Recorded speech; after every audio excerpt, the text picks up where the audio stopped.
Welcome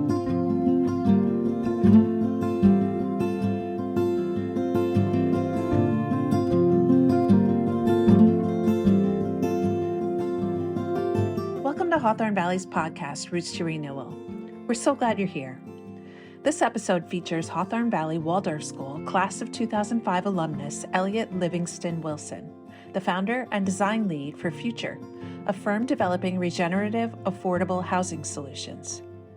Hawthorne Valley's executive director, Martin Ping, chatted with Eliot about his exciting venture to find solutions to the interconnected housing and climate crises.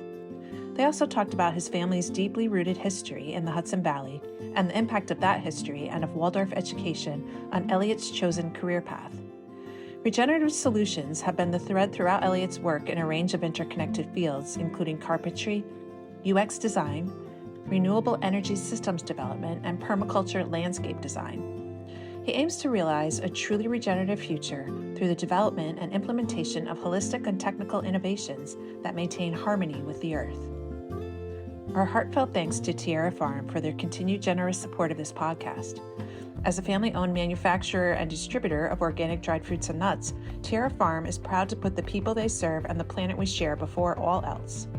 Learn more at tierrafarm.org.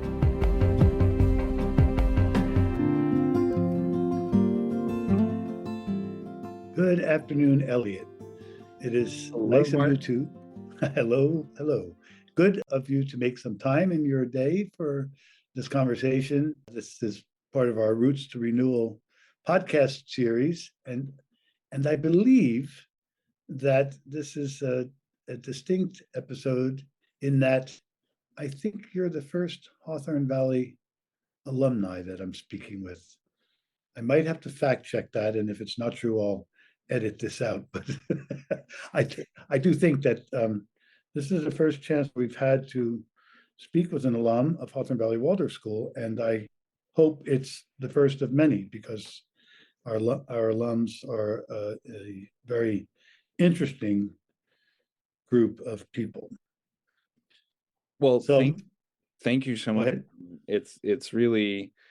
It's such a pleasure to be able to do this, and I was more than happy to make time to talk with you today on the Roots of Renewal podcast. And it's a total honor to be the first alum. Hawthorne Valley really, I would not be doing the work I'm doing today without having that extraordinary education. And I think one of the most important aspects of that education is how much the education is rooted in a deep relationship to nature that has informed so much in my life and certainly also in my work. So thank you so much for making this possible. Well, you're welcome. And I'm trying to remember, being chronologically impaired, what year you graduated from Hawthorne Valley. I graduated from Hawthorne Valley in 2005. 2005. That was the era I was thinking. So, and Good. You had my dear friend and mentor William Ward as your class teacher. Do I have that? I did. I was very, very blessed to be in William Ward's class, at least 7th and 8th grade. I only joined the class in 7th grade, but alone having those 2 years with him was a total blessing. Yeah, he was a very special individuality. How did you end up at Hawthorne Valley in grade 7? My brothers had been at Hawthorne Valley earlier in the late 80s, but we then moved away to northwestern Connecticut.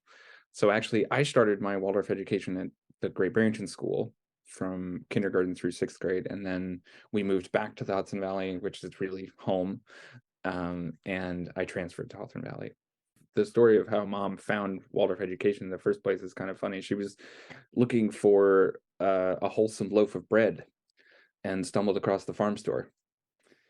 And that's how it all began. That is a familiar story, actually. Bread or yogurt or, yeah. Yeah, you're right. We've heard that one before. Well, that's good. Historically speaking, your family has fairly deeply rooted history in the Hudson Valley. Yes, we do. We do, certainly.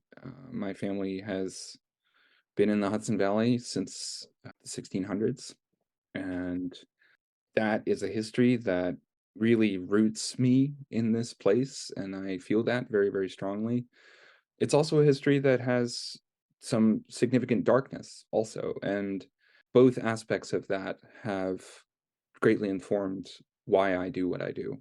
My family was involved in the founding of this country, and we were also involved in the slave trade. And of course, also as being founding settlers, we were involved in the removal of the First Nations. And those are sins of my family, if you will, that need to be addressed. And in my work, I try to do so. That's amazing, Elliot. And first of all, that to be so rooted and connected to a place for that long is unusual. And secondly, to be so open and willing to look at the full picture of that is I think one step towards what the future is calling for from all of us. And so I'm just want to honor you for sharing that. Leads to the obvious question of, you said that has been influential in the work you've chosen. Why don't you tell us about the work that you've chosen? What are you doing now? The work I'm doing now is rooted in a company I founded 3.5 years ago. It's called FUTUR.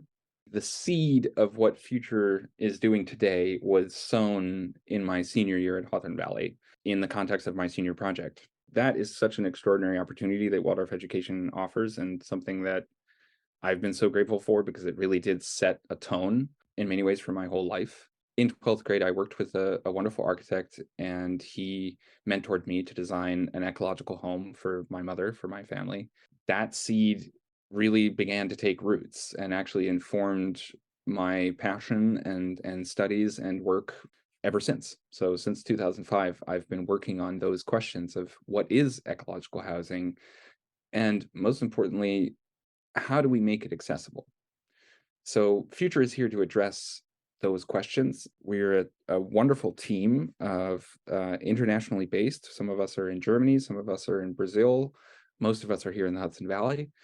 And what we've done is we've developed a regenerative building system. So what does that mean? It means we went the full mile, if you will, to really go back to square one and look at how we build a home, and leave no stone unturned to really make sure that everything, all of the inputs going into this home, are truly as close as they possibly can be to coming from a harmonious relationship with our planet. So that means these homes are healthy. In other words, they're not full of toxins, which is really, really important. I mean, we see chronic illness rising radically. We see mental illness rising radically. A lot of these things, these illnesses, have to do with chemical exposure, and we spend 80% of our lives indoors. So our homes are a big part of that. The other component is that it's not just healthy for us living in it, but it's healthy for the planet in its production and also in its end of use. So we've gone to great lengths to build primarily out of natural materials. And if we can't use natural materials, then we're using materials that are non-toxic and recyclable in perpetuity. The other major component is that the whole home provides really the foundation for the people living in it to also live a regenerative life.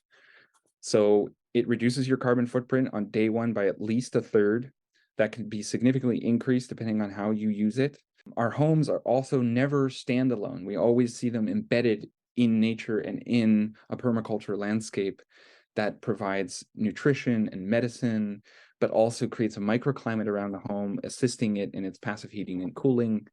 So what we've done is really to really go the full mile to create an ecological housing system. And the other really important component is we've designed this to be able to be produced using and leveraging the digital revolution and what that means in terms of automated production. So we can build these for an affordable price. The way we define affordability is housing should be accessible to people at a quarter of their income. Today, the gold standard is to say that it should be accessible at a third of one's income, but we disagree with that. We think that's too much. So our goal is to be able to create housing that can be paid for with a quarter of someone's income. So what does that mean? The US median income is $64,000 a year. Of course, many people don't earn that. In our region here in Columbia County, you have far more people that are earning half that, and you also have a significant population even earning a quarter of that. We've come up with a price goal that we could offer a basic starter home of roughly 600 to 800 square feet for $160,000.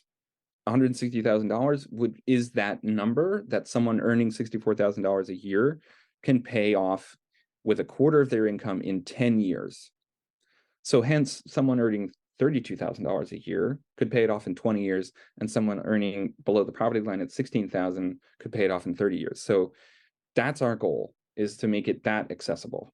And the way we do that is through the fact that our homes are built using automation. I've had the pleasure to work with a number of carpenters over the course of my life, and particularly two of them being green builders, and one of those being Simon Dale in Wales. He's a world-renowned natural builder. I learned so much from this work, as well as my studies in architecture and also working in other contexts. And what I saw was a pattern that would repeat. There are amazing builders out there doing amazing work and really trying to do things in the best ecological way they possibly can. But simply because of the nature of how we build things, they're not able to scale that solution to actually meet the size of the problem. So we have, one green builder over here that's able to build 20 houses, and we have another green builder over here who's able to do the same. And because at this time, if you want to build ecologically, it's generally going to be more expensive. It's limited in terms of its clientele and so forth. And I've lived with these people and lived with their frustration themselves that they have around that. Like, oh my God, we all see the immensity of the impact that is needed to shift our trajectory towards regeneration.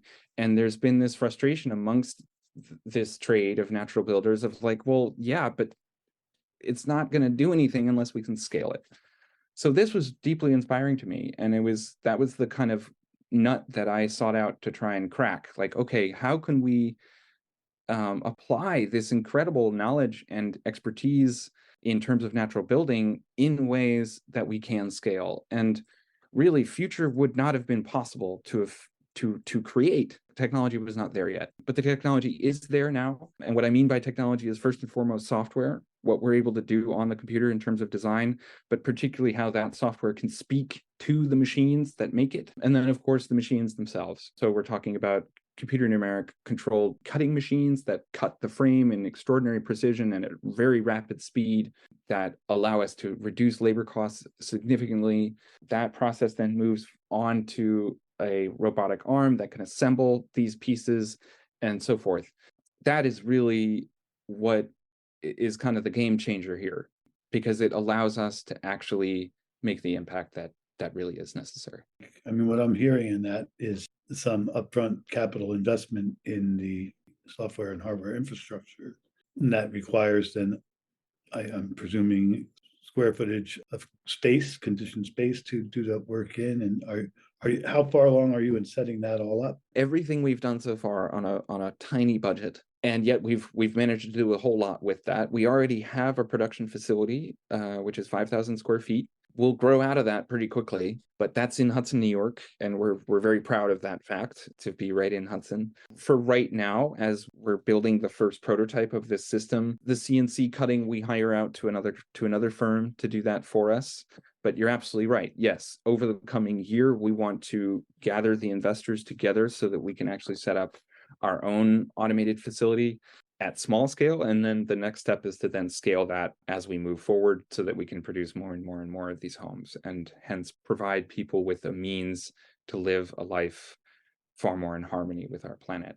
One of the things I heard earlier was that you're imagining an initial design that can meet this kind of affordability threshold of 600 to 800 square feet. I have a house that's about 800 square feet, and my wife and I we live in half of that. We live in 400 square feet essentially. And for two people, that works, I think, fine. There's a lot about it I really love. It doesn't necessarily lend itself to socializing with large gatherings, but we could figure out ways to do that. Usually good weather, we go outside. That's one of the many kind of sea change in thinking that people need to move away from the idea that everyone needs to have 2,000 square feet or more of house and quite a bit more actually with mansions and things like that. How is that appearing on your radar as far as do you see more people moving towards smaller and smaller houses? I mean, tiny houses seem to be a thing for some people, but certainly not for everyone. What's your kind of analysis of the marketplace for smaller homes? I'm definitely seeing that trend, particularly as you get lower to the younger generations. The millennials, they're like, you know what? I don't want stuff. It's a burden. It's in the way. I want high quality, but I want less stuff and more quality. That is definitely a trend that I've been seeing growing and growing for many, many years now. There really is a major shift in the market and in what people want. The emergence of the cultural creatives as a group within society that have really radically different values than more conventional groups within society around value. That group in society, they value nature above all things. They value relationships, they value equality, they value justice, they value high quality goods, but less of them. They also really value community. And that's a really important aspect of this. So it goes beyond just creating those individual homes, but also creating communities of these homes. And that opens also a whole lot of opportunities in terms of a regenerative lifestyle and a different relationship to the land. This is something that I find is so important. When I look out into the world and see the environmental crises that we're facing, and in studying those issues, the conclusion I came to is that actually fundamentally at the core of that is a relational problem. Our relationship between ourselves and the wonderful, glorious planet that gives us life is disturbed. And we need to heal that relationship. We can do that in community, and we can do that in spaces that emulate her. And this is also why in our design, organic form is so important. I'm actually on your website and looking at the organic form of one of your prototype structures, and it's actually quite lovely from my standards. Beauty is obviously in the eye of the beholder. And my first impression is, when I first saw it, is it has a very kind of, there's obviously an analog to nature, and it looks to me like it's more in like the plant family, like possibly the bud on a tree or a leaf on another species of tree. And I would say it looks like it really fits and belongs in a forest dwelling. I could imagine somebody writing, like a really beautiful story about forest dwellers, and their homes would have organic design incorporated in a way that captures some of what you have illustrated here, which I think is quite beautiful. Could you say a little bit about what led you to that particular prototype design that I'm looking at on the website? I mean, nature is the greatest source of inspiration for all of our design and all of our design thinking. And that has a very simple reason. Nature has done an extraordinary job in generating solutions to, you name it, in terms of problems. And so looking towards her and how she solves problems is simply the greatest source possible. So that has definitely informed our design in every way. That has to do with that relationship. It was Winston Churchill who said something, I'll butcher his words, but he said something to the effect of that we shape our buildings and those buildings in turn shape us. This is so incredibly true for, most people who aren't architects or work in those fields might not think about it, but it really is true. They do have a fundamental impact. And so creating space that does not put us in forms foreign to nature, but forms similar to her, I believe very strongly can deeply transform and reinforce our relationship to our planet. and that. We need to be held in those forms again. There's a reason why across the globe, in the traditions of so many cultures throughout so many different epochs, had times where they lived in round structures. A round structure has no end, whereas a box does. These do have very real impact. The very shape of the cone, our core module, which is at the heart of Zome and Home, is really simply a mirror of who we are as humans. It expands horizontally and reaches its maximum point of expansion in the same plane as we do, in our heart plane. It is oriented to the 4 directions, which is part of the passive heating and cooling, but it's also connected to the stars. This is important. We really need to shift that relationship between us and our planet, and also between us and ourselves, to see ourselves again as part of a whole and not separate. We believe very strongly that form and material can either aid or obstruct in that process. Well said. I didn't know Churchill said that, and it just called to mind. Are you familiar with the poet David Whyte? I am very most recently, but thanks to you, Martin. Oh, okay. From our conversation a week ago. That was actually the first time that I'd encountered David Whyte, and since he's come up quite a few times, so very timely. Yeah, he kind of takes Churchill's statement about shaping the environment that shapes us to a very poetic and beautiful level. And it is, we shape ourselves to fit the world, and by the world we're shaped again. But so the design, which, thank you for elaborating on all of the many really profound reasons why you've selected this design, which departs from conventional box design for sure. I'm curious, one thing though, like if you were designing in a different location, let's just say Wahat in the Sahara Desert, because I happen to have been there not too long ago. How would that affect your material choice, your overall design choices in different locations? Have you had already the opportunity to design for different environments, or is that coming next? Well, I have had that opportunity in other contexts, not directly related to FUTUR, but what a wonderful question, because it points to an aspect of this whole regenerative movement that I think is so important, and that is that it has to be rooted in place. We understand ourselves very much as rooted in place in the Hudson Valley and in the Northeast of the United States, and hence why we've designed for that particular environment. But there's another reason for that, and that is also that it is precisely this type of environment. I mean, the U.S. Northeast is a region of the United States that will hopefully and theoretically suffer less from climate change. Hence, it is a region of the world that is going to be under extreme development pressure, because so many other regions of the world are going to become potentially entirely uninhabitable. And those people are going to have to go somewhere, and we need to prepare for that. And we need to do it well, and we need to do it in a way that preserves the incredible natural beauty that we have here. And this is really what FUTUR is about.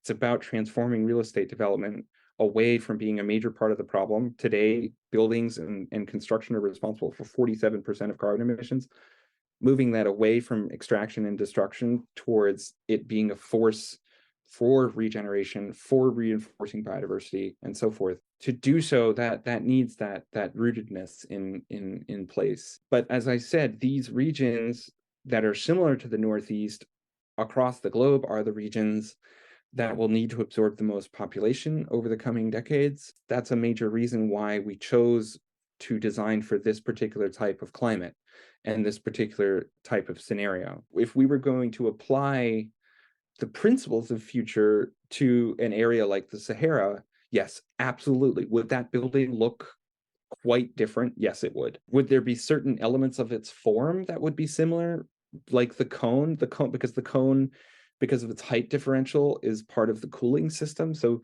like that might be similar, but it might be taller because we need more draw down there.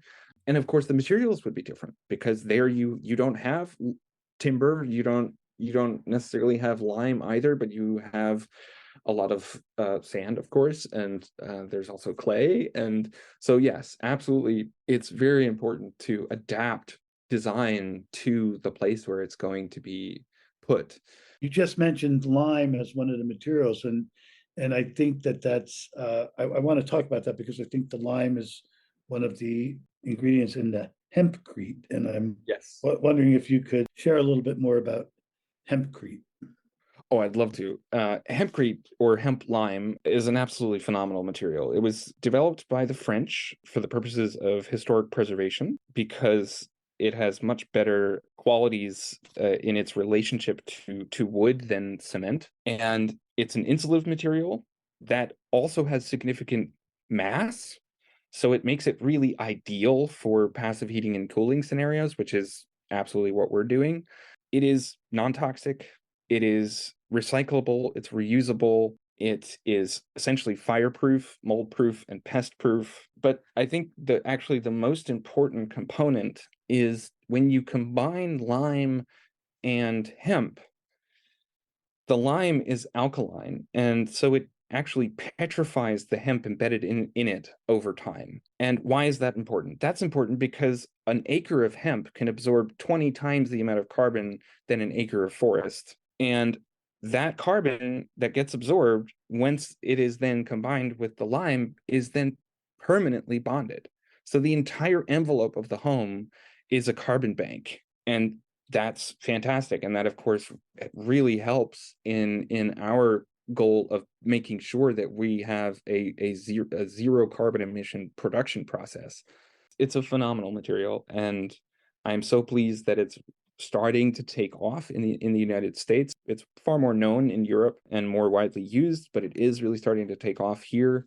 And there's some wonderful people down in Pennsylvania and Utah and so forth working on really seeing industrial hemp become a prolific industry in this country, which would be very, very welcome, because hemp has so many capacities to aid us in moving towards this regenerative future. I'm so glad you mentioned that. And I was going to mention Pennsylvania because I actually know the folks there through my dear friend Judy Wicks, who was one of our Roots to Renewal podcast guests early on. And they are doing some incredible work, and they're really good-hearted people with very fertile minds. I'm excited to continue to follow their progress in this because it is a product and industry for the future, or for the present, but hopefully really in the future. And I'm wondering, something came to mind when you talk about the house itself becoming a carbon bank. Are you aware of, or is there any talk of incentives for homeowners to use this product through some form of tax rebate or other credits that acknowledges the fact that by using this product and building a house out of hempcrete, they're actually sequestering and locking that carbon in? That seems to me like another potential source of revenue to come into the mix to help keep the housing affordable. Absolutely. I'm so glad you bring this up. When we talk about communities, we envision those being a community land trust in terms of the ownership structure. But we want to explore, can you combine the entity of a community land trust with, in some way, a natural asset corporation, hence providing the vehicle so that that community can sell the value of what it's creating in terms of carbon bonding and carbon sequestering in order to subsidize the families and individuals in that community who can't pay as much as others. When we talk about affordable housing, some people have said, yes, but when I look at your design, it seems luxurious. And they're absolutely right. That is intended to be so, and yet not at all in a sense of decadence. But it is about, like, why can't we make it possible for all of us to have a beautiful place to live? Not just superiorly functional and healthy, but also beautiful. Why not get creative about how to subsidize and cross-finance to make that accessible to everyone? And it's so encouraging to see in the coming generations more and more that awareness around yeah, I want to live in a society that is far more equal than it is today. And hence, oh my God, if I had the opportunity as someone who's wealthier potentially, and having a really good salary because I have a remote job in finance in New York City, and God, that means I can provide my family with this beautiful home, but I'd be willing to pay a significant premium because that means that I get to share that in community with others who don't have that. I get really excited about all this because it's like in that creativity that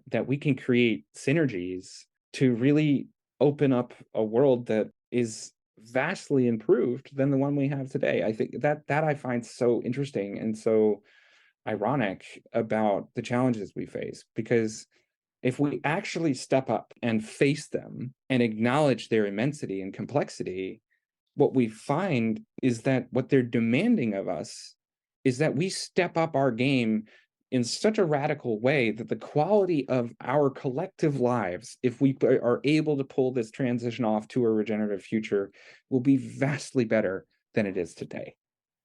The immensity of the scale of the problem is creating an immensity of pressure, and that pressure is immensely powerful in forcing us forward.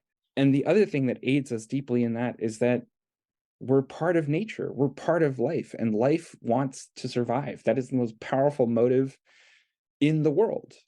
I think we can really look to the future with courage, with resolve, and real hope if we're willing to step up and invest in what really needs to be done. And that's what we're doing.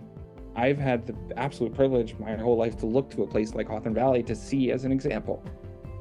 And I want to see more of that in our world. If you'd like to learn more about Eliot's work and FUTUR, visit future.earth for images of their innovative designs and information on how you can support this important work. You can also follow their journey on Instagram at welcome.to.future, FUTUR. Thanks for listening to Hawthorne Valley's Roots to Renewal podcast. We are an association comprised of a variety of interconnected initiatives that work collectively to meet our mission. You can learn more about our work by visiting our website at hawthornevalley.org. Hawthorne Valley is a registered 501c3 nonprofit organization, and we rely on the generosity of people like you to make our work a reality. Please consider making a donation to support us today. If you'd like to help us in other ways, please help spread the word about this podcast by sharing it with your friends and leaving us a rating and review. We are grateful to our sponsor, Tierra Farm, for making this podcast possible, and send our heartfelt thanks to Grammy Award-winning artist Aaron Dessner for providing our soundtrack, and to Aaron Ping for his editing expertise.